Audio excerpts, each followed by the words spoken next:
এই বৃষ্টির দিনে যদি সন্ধ্যায় একটু জমিয়ে খাওয়া হতো না। বলো না, কতদিন হলো সবাই মিলে একসঙ্গে গরম ভাত খাইনি। বর্ষার দিনে ধোয়া ওঠা ভাতের গন্ধে মনটা কেমন যেন খুশি হয়ে যায়, তাই না মা? ছোটবেলায় আমাদের বাড়িতেও এরকম বৃষ্টির দিনে মা সবাইকে ডেকে ডেকে বসাতেন। বর্ষার সন্ধ্যা কি আর খালি পেটে কাটে রে মা? চিন্তা করিস না, আজ কিছু একটা করব ভেবেছি। সকাল থেকে মশলাপাতি বাড়ছি কিসের জন্য বলতো? তবে হ্যাঁ, রান্না করব তো, কিন্তু কি রাঁধবো সেটা এখনো ঠিক করতে পারিনি। ও যদি আজকে সত্যি কিছু একটা নিয়ে ফেরে, তাহলে কিন্তু নিজেই হাত লাগাবো। শুধু আপনি একা একা সব করবেন না। আপনার হাতের রান্না যেমনই হোক, আমারও তো শিখতে হবে। তা না হলে একদিন আপনিই বলবেন, আমি না থাকলে কার হাতে সংসার চলবে। ওই জন্যই তো শিখিয়ে যাচ্ছি। আর শোন, রান্না মানে শুধু নুন হলুদের মাপ নয়, কার জন্য রান্না করছি সেটাও বড় কথা। যার জন্য মনের টান থাকবে তার ভাতে ভাতও মিষ্টি লাগে। তোর মধ্যে সেই টান আছে বলেই তো নির্ভর করি। আপনি এমন করে বললে আমার কাজের জোর বাড়ে। তাহলে ঠিক রইল, সবাইকে একসঙ্গে বসাতেই হবে। বাবা যদি বলেন ক্ষেতের কথা, তাহলে উঠতেই দেব না। আরে ওকে আমি সামলে নেব। তুই আগে কাপড়গুলো তুলে ভেতরে আয়। তুই বৃষ্টিতে ভিজবি, তারপর আবার কাশি উঠবে। সন্ধ্যার সুখের আগে শরীরটাও তো দেখা লাগে। এ কি, এত ভিজে এলে কেন? ছাতাটা কি আবার আড়তে ফেলে এসেছো?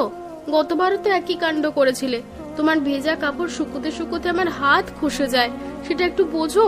তোমার যেন ভিজে এলেই ভালো লাগে। তা বলো তো, হাতে ওটা কি? কাগজের পুটলিতে কি লুকিয়ে এনেছো আবার? হ্যাঁ, মুখ থেকে তো মনে হচ্ছে বেশ খুশির জিনিস।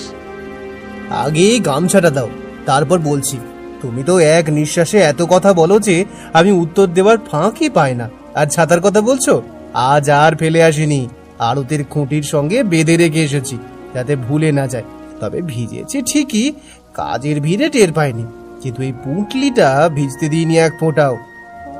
আচ্ছা আচ্ছা, এত ভূমিকা দিও না, খুলে দেখাও, না হলে আমার কৌতূহলে মরতে হবে। এমন করে চেপে ধরেছো যেন মনে হচ্ছে সোনা দানা আছে। শোনা না, তার চেয়েও দামি। ভাবলাম এত সুন্দর বর্ষার দিন ঘরে ফিরবো আর তোমার পছন্দের জিনিসটা আনবো না, সেটা কেমন হয়? আড়তে আজ সকালে ইলিশ এসেছিল, তার ডিমগুলো আলাদা করে দেখিয়ে দিয়েছিল হরিদা। দেখো তো পছন্দ হয়েছে? ইলিশের ডিম? আরে বাবা, একেবারে টাটকা। তুমি সত্যি আমার কথা ভেবে এনেছো? আমি তো সেদিন স্রেফ কথায় কথায় বলছিলাম যে বর্ষায় ইলিশের ডিম ভাজা হলে কি ভালো লাগে। তুমি সেটা মনে রেখেছো? তোমার বলা কথা আমি সবসময় ভুলে যাই নাকি? সব না পারি, কিছু কিছু ঠিক কানে আটকে থাকে। আজ বাজারের ভিড়ের মধ্যেও তোমার সেই কথাটাই আগে মনে পড়েছে। তখন মনে হলো এই জিনিসটা হাতে নিয়ে না ফিরলে আজকের দিনটাই যেন একটু কম থাকবে। তুমি আগে ভেতরে যাও, ভেজা জামা কাপড়গুলো আগে বদলাও, আমি মাকে দেখাই। আজ সন্ধ্যেটা জমে যাবে। আহা, কি সুন্দর ডিম! এরকম ডিম বাজারে রোজ পাওয়াই যায় না। দেখে বোঝাই যাচ্ছে একদম টাটকা। আজ সন্ধ্যায় এগুলো ভেজে সবাই মিলে খাবো। তোর বাবাও খুশি হবে। বর্ষার সন্ধ্যায় ইলিশের ডিম ভাজা আর গরম ভাত, এর চেয়ে ভালো আর কি হতে পারে বল? হ্যাঁ মা, তাই করো। সবাই মিলেই খাওয়া। আমি একটু বাসনগুলো গুছিয়ে আসি। আরে এত তাড়াহুড়ো কিসের?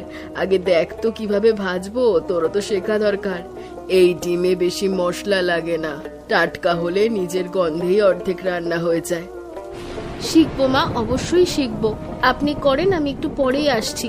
বাসনগুলো যদি পড়ে থাকে পরে আবার ঝামেলা হবে, এখনই গুছিয়ে নি। আচ্ছা মার, দেরি করিস না। আর শোন, বিপ্লবকে বল কাপড় বদলে নিতে। ভিজে থাকলে সর্দি হতে পারে। বৃষ্টির দিনে মানুষজন নিজের শরীরের কথা ভুলেই যায়। বলছি মা। বৌদি, আমি গেলে হবে? বাসনগুলো যাতে সাহায্য করি। না রে, তুই থাক। পেঁয়াজ কাটলে তোর চোখ দিয়ে জল পড়ে, আমার আবার হাসি পেয়ে যায়। আমি একাই করছি।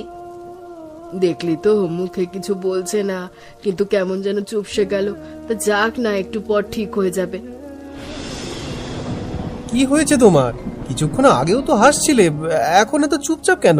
বৃষ্টি দেখছো নাকি মন খারাপ করে বসে আছো? আমাকে বলো না, কি হলো? আমি কি কিছু ভুল করেছি? তুমি যদি চুপ করে থাকো আমি তো বুঝবো কি করে? আমি তো তোমার মনের কথা পড়তে পারি না। কাজের জায়গায় সারাদিন লোকের মুখ দেখে মাছের দর বুঝি, কিন্তু তোমার মুখের মানে ধরতে গেলেই গুলিয়ে ফেলি যে। কিচ্ছু হয়নি, তুমি যাও, মা ডাকছে হয়তো।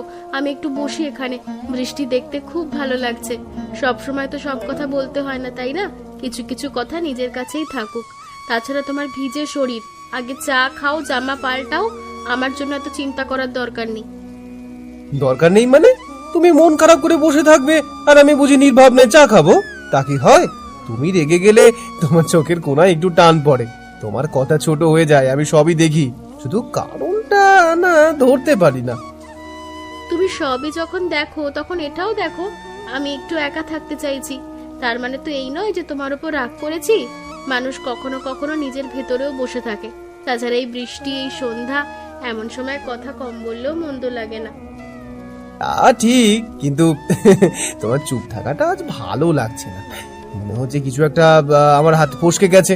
আচ্ছা, এখন বলো না, যখন ইচ্ছে হবে তখন বলো, তবে একেবারে চেপে রেখো না, টুনে রাখো। ঠিক আছে, এখন যাও। কিরে, মুখটা এমন ভার কেন? মনে হচ্ছে যেন ধান খেতে ইঁদুর ঢুকেছে। বৃষ্টির দিনে মুখ গোমড়া করে বসে থাকলে বৃষ্টি আরো বাড়ে, জানিস? আমার বাবা বলতেন, মাঠের ধান শুকোতে 1 দিন লাগে, কিন্তু সংসারের অভিমান শুকোতে 2 দিন লাগে। বাবা, মেঘলার কি হয়েছে বুঝতে পারছি না। আমি তোর পছন্দের জিনিস এনেছি, তাহলে চুপচাপ কেন বসে আছে? আমি কিছু জিজ্ঞেস করলে বলে কিছু হয়নি, কিন্তু আমি তো দেখতে পাচ্ছি কিছু একটা হয়েছে। এই না বলা কথাগুলো আমার কাছে বৃষ্টির জলের চেয়েও বেশি ভারী লাগে। কাজের ক্লান্তি সহ্য হয়, এটা হয় না। ধৈর্য ধর, পাকা আমও গাছ থেকে আপনা আপনি পড়ে, তাড়াতাড়ি করলে কাঁচা পড়তে হয়। মেয়েদের মন কেমন জানিস? একদিকে নদী, একদিকে পুকুর, বাইরে শান্ত, ভেতরে ঢেউ। সব কথা একেবারে বেরোয় না। তুই যদি খুব খোঁচাতে থাকিস তাহলে আরো গুটিয়ে যাবে। তাহলে এখন কি করি? একেবারে চুপ করে থাকবো? না, চুপ করেও থাকবি না, আবার খুব চাপও দিবি না। কাছে থাক, কথার দরজা খোলা রাখ। তোর মা রাগ করলে আমি কি করতাম জানিস? প্রথমে চুপ করতাম, তারপর একটু পরে বলতাম, ভাত বাড়বি? সে আর কথা না বলে পারে। সংসারে রাগ বেশি দিন শুকনো থাকে না, কোথাও না কোথাও জল পড়বেই। তোমার কথা শুনে হাসি পায়। হাসি ভালো, রাগের ঘরে হাসি ঢুকলে দরজাটা আলাদা হয়। মা, এই গন্ধে তো পাশের বাড়ির রামুদার বেড়ালটাও আত্মীয় সাথে চলে আসবে। সেদিনও তো মাছ ভাজার দিনে জানলা দিয়ে উকি মারছিল। বলি, আমাদের বাড়ির রান্নার গন্ধ কি 7 গ্রাম পর্যন্ত যায় নাকি গো? তা মা, বৌদিকে ডাকবো রান্নাঘরে? ও তো বাসন নিয়ে গেছে, এখনো ফেরেনি। আমার কিন্তু সন্দেহ হচ্ছে ওর মনটা যেন কোথাও একটা আটকে আছে। থাক, ওকে একটু সময় দে। মেয়ে মানুষদের মন বৃষ্টির মতো, কখন মেঘ করবে, কখন রোদ উঠবে, আগে থেকে তো বলা যায় না। তবে একটা কথা বলি, ওর মনটা ভালো নেই আজ, আমি বুঝতে পারছি, কিন্তু জোর করে মন ভালো করানো না যায় না, নিজে থেকেই ভালো হতে হয়। বুঝেছি মা, তবে আমার তো মনে হচ্ছে কারণটা খুব গভীর কিছু নয়। বৌদির চোখ আমি চিনি, বড় কষ্ট হলে অন্যরকম হয়। এটা নরম অভিমান, একটু আদর পেলেই গলে যাবে। দাদা শুধু সেই জায়গায় গিয়ে ঠিক কথা বলতে পারছে না। তোর দাদা ছোটবেলা থেকেই তো এমন, মনে যত থাকে মুখে তত আসে না। কাজ করে দিয়ে ভাববে সবাই বুঝে নেবে, কিন্তু মানুষ কি সবসময় না বলা কথা বুঝতে পারে? সংসারে মাঝে মাঝে বলেও দিতে হয়। তাই তো বলি, মাছের আড়তে যত দরাদরি করে, বাড়িতে এসে তত গুবলেট। আচ্ছা মা, আমি যদি একটু দাদাকে বুঝিয়ে দিই? দে না, তবে মজা করতে গিয়ে যেন বাড়িয়ে না ফেলিস। অভিমান ছোট থাকতেই মিষ্টি, বড় হলে কষ্টের। আমি বুঝে বলবো। আর মা, টিম বাজার থেকে একটা যদি আমার নামে আলাদা করে রাখো, তাহলে কিন্তু কথাবার্তাও মিষ্টি হবে। হ্যাঁ রে পেটুক, তোর অংশ কেউ কেড়ে নেবে না। মেঘলা, বৃষ্টিতে বাসন মাজতে হবে এখন? ভেতরে এসে মাজলে হতো না? তুমি যে ভিজে যাচ্ছ। একটু শোনো না, আমি কথা বলতে চাইছি তোমার সঙ্গে। আরে সকাল থেকে তুমি কেমন যেন করছো। আমি কি কিছু বলেছি যেটা তোমার ভালো লাগেনি? আমি তো বললাম কিছু হয়নি। তুমি বারবার জিজ্ঞাসা করলে কি কিছু হয়ে যাবে? যাও, ভেতরে যাও, মা রান্না করছে, গিয়ে দেখো কিছু সাহায্য লাগবে কিনা। বাসনগুলো শেষ করে আমি তারপর যাচ্ছি, আমি এখানে আছি। আর তুমি দাঁড়িয়ে থাকলে আমি উল্টে আরো অস্বস্তি পাই। অস্বস্তি পাচ্ছ কেন? আমি কি তোমার বাইরের লোক? সারাদিন বাইরে থাকি বলে কি তোমার মন খারাপের সময় পাশে দাঁড়ানোর অধিকার নেই? তুমি যদি বলো আমি চুপচাপ থাকবো, কিন্তু চলে যেতে বলো না, এটা শুনতে খারাপ লাগে। তোমাকে দূরে সরাচ্ছি না, শুধু এই মুহূর্তে কি বলবো সেটাই বুঝতে পারছি না। মন খারাপের কথাও কখনো কখনো মুখে আনতে লজ্জা লাগে। শুনলে তুমি হয়তো বলবে এই জন্য আবার অভিমান, তখন আরো খারাপ লাগবে। আমি কি কখনো তোমার কষ্ট নিয়ে হাসি? না, হাসো না, তবে কিছু কিছু কথা আছে বলা মাত্রই যেন ছোট হয়ে যায়। থাক, একটু পরে বলবো। ঠিক আছে, আমি অপেক্ষা করছি। দাদা, তুমি তো আড়তে মাছের হিসেব বোঝো, কিন্তু বৌদির মনের হিসেব তো একদমই বোঝো না। মুখখানা এমন করে ঘুরে বেড়াচ্ছ কেন? বলি, দুটো ইলিশের দাম নিয়ে লোকের মন নাড়িয়ে দিতে পারো, আর বউয়ের মন বুঝতে গেলে হাবুডুবু। আচ্ছা গুরুমা, যা বোঝো বলো, আমি সত্যি ধরতে পারছি না। এত ভাবলাম, এত জিজ্ঞেস করলাম, কিছুই খুলে বলছে না যে। বৌদি মন খারাপ করছে কেন জানো? তুমি বলেছিলে ওর পছন্দের জিনিস এনেছো, ওর জন্যই এনেছো, কিন্তু সেটা এখন সবার মধ্যে ভাগ হয়ে যাচ্ছে। বৌদি ভেবেছিল এটা শুধু ওর জন্য, ওর কথা মনে রেখেই তুমি এনেছো। সেই বিশেষ অনুভূতিটা ভাগ হয়ে গেছে, বুঝলে? তাই বলো, আমি তো ভেবেছিলাম কি হয়েছে, কিন্তু ঝিনুক, আমি তো সত্যি ওর কথা ভেবেই এনেছিলাম। মা বললেন সবাই মিলে খাবো, সেটাও তো ঠিকই আছে, সংসারে তো সবাই মিলেই থাকি। কিন্তু তুই ঠিকই বলেছিস, আমার উচিত ছিল ওকে আলাদা করে বলা যে এটা আমি ওর জন্যই এনেছি। সেই কথাটা বলাই হয়নি ঠিক মতো। এখন কি করি বলতো? দাদা, বৌদির রাগ মাছের কাঁটার মতো, সাবধানে তুললে বেরোয়, জোর করলে আরো আটকে যায়। তুমি সরাসরি বলো তুমি ওর কথা ভেবেই এনেছিলে, তারপর ওর জন্য আলাদা করে একটু সাজিয়ে দাও। বৌদির মন খুব বেশি চায় না, শুধু চাইছে তুমি বুঝেছো এইটুকু। তুই না থাকলে আমাদের সংসারে অর্ধেক ঝামেলা অর্ধেক মিটতো না। এই কথাটা মনে রাখবে, আর পরের বার বউয়ের জন্য কিছু আনলে প্রথমে বউকে দেবে, পরে সংসারকে। এইটুকু বিদ্যে শিখে রেখো। মা, এই বৃষ্টির দিনে যদি মেঘলা, সন্ধ্যায় একটু জমিয়ে আমি না খাওয়া বুঝতে হতো না? পেরেছি তুমি কেন বলো মন না, খারাপ করেছো। কতদিন হলো আমি সবাই যখন মিলে ডিমটা একসঙ্গে এনেছিলাম, গরম ভাত তখন আমার খাইনি। মনে শুধু তুমি বর্ষার ছিলে। দিনে ধোয়া তোমার ওঠা হাসিটাই আমি ভাতের কিনে গন্ধে আনতে মনটা চেয়েছিলাম সেই কেমন যেন পুঁটলিটি খুশি করে, হয়ে যায়। কিন্তু তাই মা না মা? যখন বললেন ছোটবেলায় সবাই আমাদের মিলে বাড়িতেও খাবো, এরকম তখন আমি বৃষ্টির কিছু দিনে মা বলিনি। সবাইকে আমার ডেকে মনে ডেকে হয়েছে বসাতেন। আমি তোমার বিশেষত্বটাকে বর্ষার ভাগ করে সন্ধ্যা দিয়েছি। কি আর খালি কিন্তু পেটে জানো, কাটে রে মা? সংসারের সুখ তো চিন্তা সবাই মিলে করিস ভাগ করে না। নেওয়ার মধ্যেই আজ হয়। কিছু একটা করব আমিও ভেবেছি। জানি সকাল সবাই থেকে মিলে মশলাপাতি খাওয়াটাই ঠিক, বাড়ছি কিসের কিন্তু তুমি জন্য যখন বলতো? বললে আমার জন্য তবে এনেছো, হ্যাঁ, রান্না তখন করব মনটা তো, কেমন পূর্ণ হয়ে কিন্তু কি গিয়েছিল। রাঁধবো মনে সেটা হচ্ছিল এখনো এই ঠিক ভিজে করতে দিনে তুমি পারিনি। ভিড়ের আড়ত থেকে ও যদি আমার আজকে কথা ভেবে একটা সত্যি কিছু একটা বেছে নিয়ে এনেছে, ফেরে, এটাই ছিল আনন্দ। নিজেই হাত লাগাবো। হঠাৎ করে শুধু আপনি একা একা সব করবেন না, আপনার হাতের রান্না যেমন আরে হোক, বোকা আমারও তো মেয়ে, শিখতে হবে। বাড়ি কি তা তোমাকে না বাদ হলে দিয়ে একদিন কিছু আপনিই আলাদা? বলবেন, হ্যাঁ, আমি না তবু থাকলে সত্যি কার বলছি, হাতে সংসার আজ চলবে? আড়তে দাঁড়িয়ে তোমার ওই কথাই জন্যই আগে তো মনে শিখিয়ে পড়েছে। যাচ্ছি। আমি নিজের জন্য আর কিচ্ছু শোন, আনি না, রান্না কিন্তু মানে তোমার শুধু পছন্দের নুন জিনিস হলুদের দেখলে মাপ আলাদা নয়। করে তুলে কার রাখি, জন্য কিন্তু রান্না মুখে করছিস ঠিক মতো সেটাও বলতে বড় পারি না। কথা। যার থেকে এই জন্য বদ মনে অভ্যাসই টান আমার। থাকবে, তার ভাতে ভাতও জানি, মিষ্টি তুমি লাগে। তো কথার তোর চেয়ে মধ্যে কাজে সেই বেশি। টান আছে বলেই কিন্তু তো সব নির্ভর কাজ কি করি। না বলে বোঝা যায়? আপনি কখনো এমন কখনো করে শুনতেও তো বললে ইচ্ছে করে, আমার বিশেষ কাজের করে জোর এমন বাড়ি। দিনে। তাহলে ঠিক রইল। তাহলে আজ থেকে শিখলাম, সবাইকে একসঙ্গে তোমার জন্য যা বসাতেই হবে। থাকবে তা বাবা আমি যদি বলেন তোমাকেই খেতে বলেই কথা, দেব, তাহলে ঠিক উঠতেই আছে? দেব না। তারপর তুমি চাইলে সবার আরে সঙ্গে ওকে ভাগ হবে, আমি সামলে কেমন? নেব। তুই আগে কেমন কাপড়গুলো যেন তুলে মনটা ভেতরে হালকা আয়। লাগছে। তুই এতক্ষণ বৃষ্টিতে ধরে যা ভিজবি, বলতে তারপর আবার পারছিলাম না, কাশি এখন উঠবে। তত কঠিন সন্ধ্যার লাগছে না। সুখের আগে শরীরটাও তো দেখা লাগে। এ কি এত ভিজে এলে কেন? এই থালাটা শুধু ছাতাটা কি তোমার আবার জন্য। আড়তে ফেলে সংসারে এসেছো? সবার ভাগ আছে, গতবারও তো সেটা একই ঠিক, কাণ্ড কিন্তু এই করেছিলে। কলা পাতায় তোমার যে ভেজা ভাত আর কাপড় ডিম শুকোতে সাজিয়েছি, শুকোতে আমার এটা শুধু হাত তোমার। খসে যায়। এটাতে সেটা আর একটু কারো বোঝো। ভাগ নেই, তোমার যেন এখানে ভিজে আমার এলেই ভালো ভালোবাসা লাগে। আছে তা বলো আর তো, মনের হাতে কথা ওটা কি? আছে। কাগজের পুটলি তুমি দিয়ে এসব লুকিয়ে করছো এনেছো কেন? আবার, হ্যাঁ? আমি তো দূর কিছু থেকে তো মনে চাইনি। হচ্ছে বেশ আমি খুশির জিনিস। শুধু চেয়েছিলাম তুমি আগে বুঝবে। গামছাটা দাও, সেটুকুই তো তারপর চাওয়া বলছি। ছিল। তুমি এত তো কষ্ট এক করে নিঃশ্বাসে সাজালে এত কেন? কথা বলো যে আমি কি এত আমি বড় উত্তর অভিমান দেওয়ার করেছিলাম? ফাঁকই পাই না। এখন তো আর আমার ছাতার লজ্জা কথা লাগছে। বলছো?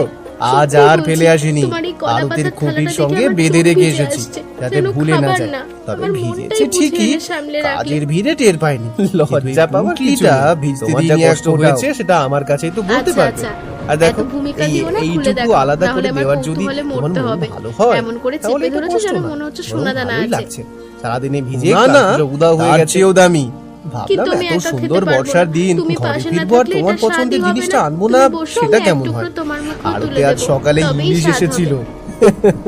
তার তো তো কিছু ডিমগুলো না, আলাদা করে শুধু দেখিয়ে দিয়েছিল হাসো। হরিদা। সারাদিন দেখো তোমার তো, মুখ ভার দেখে আমার পছন্দ বুকটাও হয়েছে? ভারী হয়েছিল। ইলিশের তাহলে বসো। আরে বাবা, আর একটা কথা একেবারে বলো তো, টাটকা। তুমি যখন তুমি এভাবে সত্যি ভালোবেসে আমার কিছু কথা করো, ভেবে এনেছো? তখন আমার আমি তো সব সেদিন অভিমান স্রেফ বলতে কথায় একটু কথায় দেরি বলছিলাম। লাগছিলাম।